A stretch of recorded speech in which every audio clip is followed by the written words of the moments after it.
Hi, this is Gina Durst with Construction Business Owner Magazine, and I'm here with Stuart Binstock, CEO of CFMA. We're here at this year's annual CFMA Conference in Orlando, and Stuart's going to give us an update on how the conference is going so far. Well, thanks, Gina. It's great to have a chance to chat with you for a couple of seconds. We're in what was billed as sunny Orlando, Florida. It hasn't quite worked out to be that case. It's been pretty rainy, not very good weather since we've been down here, but it hasn't changed the disposition of our members, who are generally a very optimistic group, and they're incredibly enthusiastic about CFMA. So the weather has not dampened their enthusiasm. We've had a great conference so far, great attendance at our events. Our economic consultant, Anaban Basu, there was a full house in there today on a Tuesday afternoon, and he did a fantastic job. We're thrilled that we've made a couple of changes at our conference. Probably the most significant thing we did this year that's brand new for us is we had a large firm CFO roundtable one morning at the unbelievable hour of 7 a.m. and we had about 120 people in the room. I think that showed their enthusiasm for CFMA. It showed their enthusiasm for having a chance to talk to one another about best practices. And one of the things we really wanted to get out of that was how can we help them do their jobs better, and what can CFMA do to improve the value of their membership. It was a resounding success. I think there will be many things that will come from that conversation and that meeting for years to come that will help shape CFMA. So what are some of the most important topics being covered here at the conference?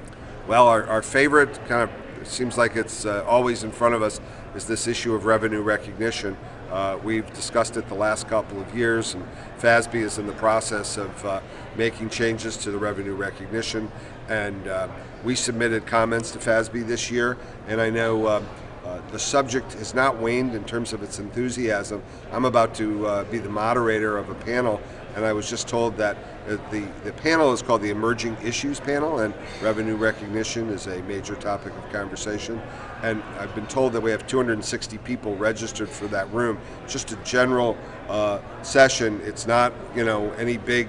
It wasn't intended to be any kind of full session, and I think we have about twice the number of people that we thought would be in the room. So we're changing rooms, which is always a good thing when you have to accommodate more people. So obviously people are very interested in some of the emerging issues, and in our strategic plan, I should mention, we've changed things a little bit. We are interested and more focused at looking at legislative and regulatory issues that change, that will have an impact on construction financial professionals. So that was a change that we made this year, and it's been very enthusiastically, the response has been very enthusiastic.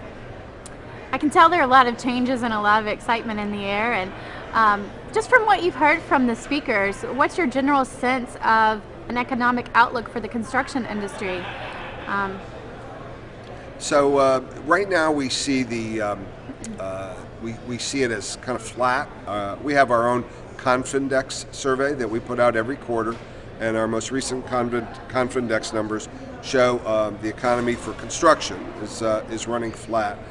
There are a lot of kind of global concerns that seem to be impacting construction. You wouldn't think what goes on in Greece would have an impact on the local or the United States construction market, but it does, because it has something to do with waning confidence in the international marketplace, and that impacts the U.S. marketplace. So things are flat. I think most economists will tell you that there's a lot of capital out there and people have the money to invest, but they're holding back until they have a better sense of what the global economy will look like. And I think, quite frankly, whether it's right or wrong, people also hold back as the election nears. People think that, depending on what perspective you have, the election could either help or hurt the construction industry economy. Definitely an interesting year ahead.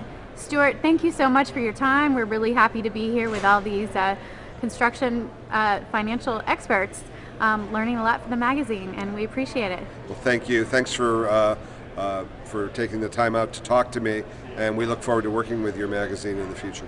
Great. Thank you.